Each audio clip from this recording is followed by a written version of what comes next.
নিজের ৩ সন্তানকে খুন এবং ঘরে আগুন দিয়ে পরিবারের অন্য সদস্যদের হত্যার অভিযোগে অস্ট্রেলিয়ার এক পিতাকে গ্রেপ্তার করা হয়েছে।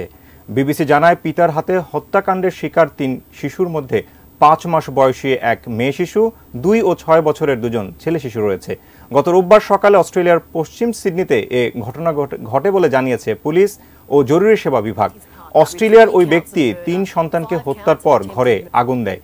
এর পরপরই স্থানীয় প্রতিবেশীরা উদ্ধারে এগিয়ে আসে। তার বাসা থেকে জীবিত অবস্থায় ৪ সন্তান ও তাদের মাকে উদ্ধার করে। তবে ২ ও ৬ বছর বয়সী ২জন ছেলেকে গুরুতর অবস্থায় উদ্ধার করলেও পরবর্তীতে তারা মারা যায়। এছাড়া ৫ মাস বয়সী এক মেয়ে শিশুর মরদেহ খুঁজে পায় প্রতিবেশীরা। ওই ঘটনায় ২৮ বছর বয়সী ওই পিতাকে গ্রেপ্তারের পর হাসপাতালে নেওয়া হয়েছে এবং সেখানে তিনি পুলিশ পাহারার মধ্যেই রয়েছেন।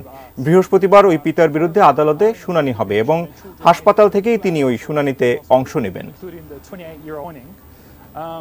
They say a significant fire had taken hold by that time and that there were family members trapped in